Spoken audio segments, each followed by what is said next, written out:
Ja, herzlich willkommen zum dritten Teil meines Schuhtutorials. Heute wollen wir die Schuhe nun endlich fertigstellen und dazu könnt ihr jetzt erstmal eure Gummibänder hier entfernen. Hier hat das Gummi so ein bisschen abgefärbt, das könnt ihr euch aber einfach mit einem feuchten Tuch wegwischen. Und wenn ihr das Leder jetzt abnimmt, dann seht ihr, dass das richtig schön die Form von unserer Fußform bzw. unserer Schuhform angenommen hat. Und als nächstes nähen wir uns jetzt die beiden Seitennähte hier und danach nähen wir dann den gesamten Schuh auf die Sohle auf. Und zum Nähen der Seitennähte lassen wir das Leder erstmal auf der Form drauf und stechen uns hier mit unserer Ahle die Nähte vor, bevor wir das dann abnähen und nähen. Und dazu brauchen wir dann wieder die Ahle und wenn ihr habt, könnt ihr jetzt auch wieder euer Locheisen verwenden.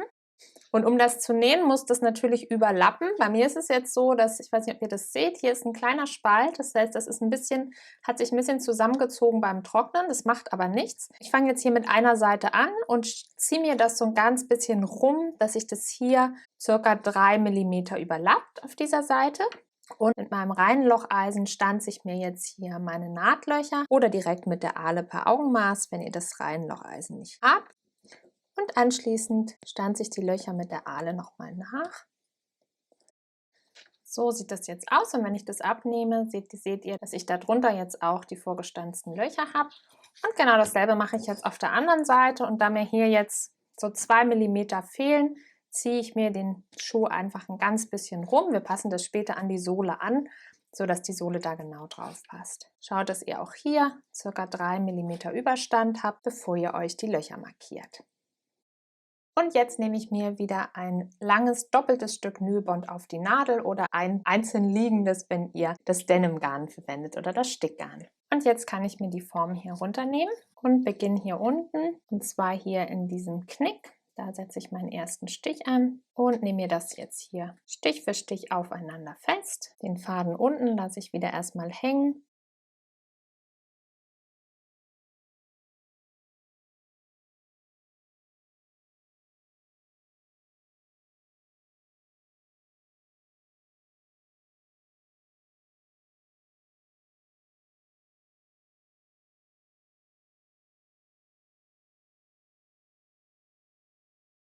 Und wenn ich oben angekommen bin, dann nähe ich einfach wieder zurück.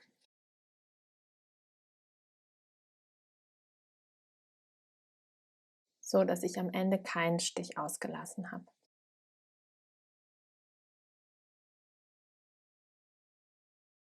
Zieht den Faden immer schön fest zwischendurch, dass das Stichbild schön gleichmäßig wird. Jetzt nehme ich hier das letzte Fadenende nochmal auf die Nadel und steche einmal durch, sodass beide Fadenenden hier unten rauskommen. Also ganz unten hier am Schuh und dann verknote ich mir die sorgfältig. Und genau dasselbe mache ich jetzt hier auf der anderen Seite auch. So, und auf dieselbe Weise nähe ich jetzt den zweiten Schuh. Ja, jetzt habe ich auch den zweiten Schuh fertig genäht. Und jetzt können wir unsere Form beiseite stellen. Die brauchen wir jetzt erstmal nicht mehr.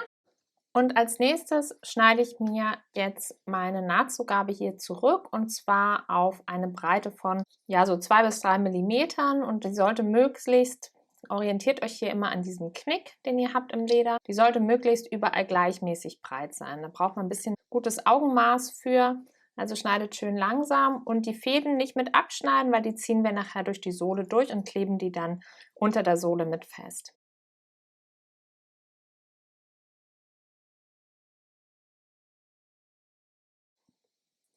Gut, wunderbar. Als nächstes nehmen wir uns jetzt unsere Sohle.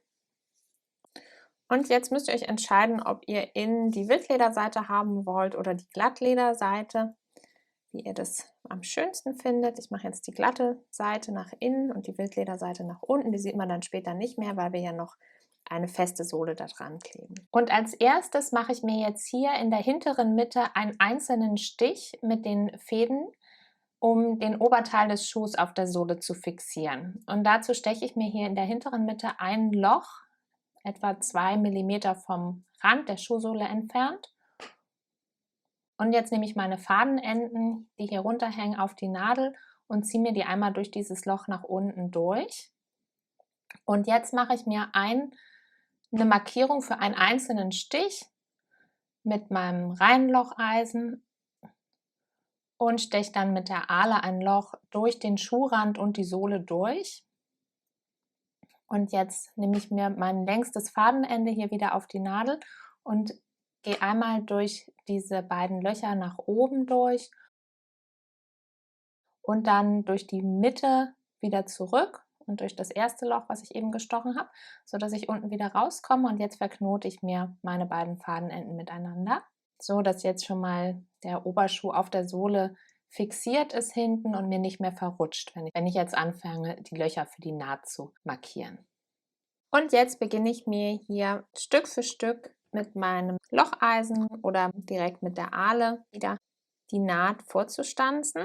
Und dazu halte ich meinen Oberschuh immer so, dass der Kante auf Kante mit der Sohle liegt und arbeite mich dann Stück für Stück vor. Macht das schön langsam und genau. Das macht es später einfacher, weil ihr dann den Rand nicht mehr so zurechtschneiden müsst, sondern das wirklich gut aufeinander passt. So, und ich mache das jetzt erstmal nur hier bis zu meiner ersten Naht, weil das wird sonst zu ungenau, weil das immer wieder verrutscht. Und steche mir jetzt hier die Löcher mit der Ahle richtig durch.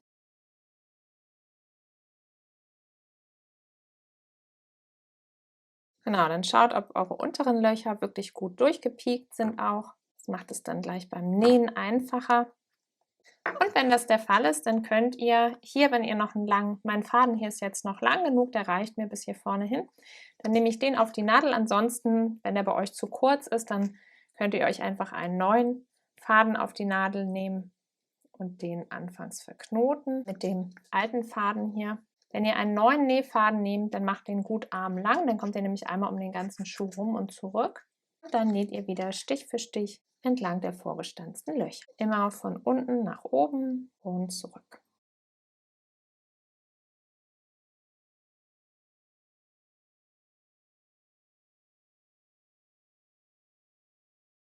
Und wenn ihr hier jetzt ans Ende eurer vorgestochenen Lochreihe kommt, dann könnt ihr hier auch wieder die überstehenden Fäden von der Seitennaht hier auf die Nadel nehmen und durch das letzte Loch, das ihr hier gemacht habt, einmal nach unten führen. Und hier verknote ich die einmal mit meinem Nähfaden. Und wenn ich das ausreichend verknotet habe, dann schneide ich mir die hier zurück. Die hier hinten kann ich mir übrigens auch ein Stück zurückschneiden, dann hängen die mir nicht mehr immer so im Weg rum. Und jetzt nähe ich hier mit meinem Stück weiter bis nach vorne rum und dazu brauche ich wieder neue Löcher. Das heißt, ich arbeite mich jetzt von diesem Punkt hier wieder weiter vor mit meinem Reihenlocheisen. Achte wieder schön darauf, dass die Kanten aufeinander liegen. So, jetzt bin ich einmal hier rumgegangen bis zur nächsten Naht und auch hier steche ich mir jetzt wieder die Löcher durch. Und meine gelbe Ahle, die ist irgendwie ein bisschen spitzer. So, und jetzt nehme ich meinen Faden wieder auf die Nadel. Ich hoffe, ich komme noch einmal ganz rum vorne und nähe jetzt wieder von unten nach oben und oben nach unten, bis ich bei der nächsten Quernaht angekommen bin. Und auch hier, wenn ihr bei der Quernaht angelangt seid, holt alle Fäden, die da überstehen, nach unten, also zur Schuhseitenseite, zur Schuhsohlenseite und verknotet das sorgfältig mit dem Nähfaden. Meiner ist jetzt hier schon total kurz. Es hat gerade eben so noch gereicht. Ich nähe jetzt hier gleich mit dem anderen weiter. Also verknotet es sorgfältig. Wie gesagt, die Knoten werden nachher alle nochmal extra fixiert, weil wir die Sohle ja kleben. Und die Restfädenenden schneide ich hier wieder kurz ab. Und nähe dann hier mit dem langen Ende weiter. Und dazu perforiere ich mir jetzt hier auch das letzte Nahtstück entlang der Schuhseite.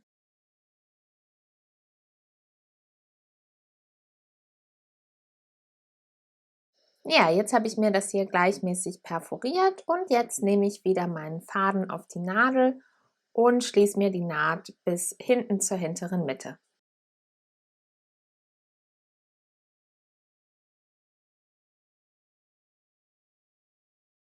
So, und wenn ihr jetzt hier am Ende angekommen seid und einmal komplett rumgenäht habt, dann könnt ihr den Faden hier nochmal hängen lassen. Es sei denn, der ist jetzt noch sehr lang, also mindestens einen halben Meter, dann könnt ihr damit weiternähen, weil wir nähen jetzt noch eine Runde und füllen quasi die Stiche aus, die wir beim ersten Mal ausgelassen haben, so dass wir wie hier und hier auch ein ganz gleichmäßiges Nahtbild bekommen. Und ich habe jetzt hier nur noch so ein kurzes Stück, deswegen lasse ich den Faden einfach hängen, den nehme ich später zum Verknoten und nehme mir einfach nochmal ein langes Stück Nylbond doppelt auf die Nadel und mache jetzt hier eine weitere Runde und fülle quasi immer die leeren Stiche nochmal aus. So, und wenn ihr hier wieder hinten angekommen seid, dann könnt ihr alle restlichen Fadenenden, die hier noch so rumhängen, gut miteinander verknoten und dann anschließend abschneiden. Und unser erster Schuh ist jetzt fertig genäht. So sieht es aus. Und jetzt nähe ich auf dieselbe Art und Weise auch beim zweiten Schuh die Ledersohle an. So, jetzt habe ich den zweiten Schuh auch genäht. Und jetzt kann ich mir den auf meiner Sohle festkleben. Und jetzt könnt ihr das entweder so machen, dass ihr, wenn ihr dieses Moosgummi habt, dass ihr das da direkt drauf klebt. Das zeige ich euch gleich. Wenn ihr die Sohle aus Leder machen wollt, dann müsst ihr mehrere Schichten kleben. Das heißt, das, was wir jetzt machen, wir kleben das drauf, lassen das trocknen und schneiden das aus. Das macht ihr dann quasi mehrfach, bis ihr die Sohle so dick aufgeschichtet habt, wie ihr sie haben wollt. So, und zum Kleben brauchen wir jetzt unseren Kleber. Und den trage ich mir jetzt hier großzügig auf die Sohle auf. Und wichtig ist, dass der wirklich, ja, dass ihr überall Kleber habt, damit das schön fest klebt und nicht später ablöst. Und jetzt drücke ich mir das hier rauf. Streicht es innen richtig schön aus, nach außen hin, sodass die Sohle innen richtig schön glatt anliegt und überall gleichmäßig Kontakt hat zum Moosgummi. Und achtet natürlich darauf, dass eure Fadenenden hier mit in der Sohle verschwinden und nicht rausstehen. Zweite Seite genauso. Und das lasse ich jetzt etwa 10 Minuten antrocknen und streiche die Sohle währenddessen alle paar Minuten immer wieder an, sodass die wirklich die ganze Zeit Kontakt zum Moosgummi hat und drücke auch den Rand rundherum immer schön gleichmäßig fest, sodass das alles richtig gut zusammenklebt. Und nach den 10 Minuten lasse ich das jetzt einfach so nochmal mindestens 20 bis 30 Minuten trocknen, sodass die Klebe getrocknet ist, bevor ich dann die Sohle ausschneide. So, jetzt ist meine Klebe getrocknet und als nächstes schneide ich mir jetzt die Sohlen aus und das mache ich mit einem Cuttermesser und das sollte wirklich scharf sein, weil wir haben nur einen Versuch. Wenn man sich verschneidet, dann hat man da Kanten drin und das sieht dann nicht so schön aus. Das heißt, versucht wirklich möglichst gleichmäßig und gerade zu schneiden. Vorher schneide ich mir das einmal hier in der Mitte durch, sodass die Schuhe mich nicht behindern beim Schneiden gegenseitig. Und jetzt setze ich mein Cuttermesser hier hinten an und schneide möglichst gerade und gleichmäßig um die Schuhsohle herum. Achtet dabei auch darauf, das Messer nicht zu kippen.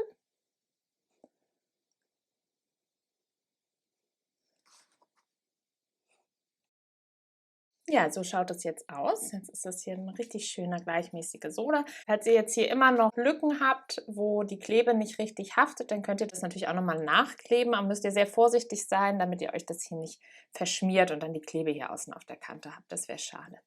Ja, und genauso schneide ich mir jetzt die zweite Sohle zu. Ja, wunderbar. Jetzt stanzen wir uns noch die Löcher hier für unsere Schnürbänder und dazu nehme ich mir nochmal mein Schaftteil, weil da sind meine Löcher ja vorgestanzt und daran kann ich mich jetzt orientieren und dann brauche ich meine Lochzange. Und jetzt lege ich mir das Schnittteil hier einfach nochmal auf den Schuh drauf und stanze die Löcher dann direkt durch die Löcher im Schnittteil. Wenn ihr ein Locheisen habt, ein einzelnes, dann müsst ihr das mit dem Hammer machen. Das ist dann nicht ganz so einfach und handlich wie mit der Zange, aber es geht natürlich auch. So, genauso auf der anderen Seite.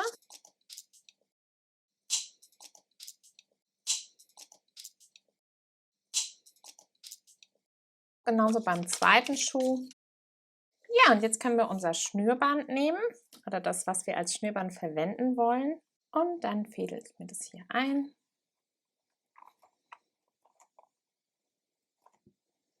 Ja, und wenn ihr beide Schuhe eingefädelt habt, dann könnt ihr, wenn ihr ein synthetisches Band habt, so wie ich, euch das noch mal ganz kurz anbrennen an den Enden.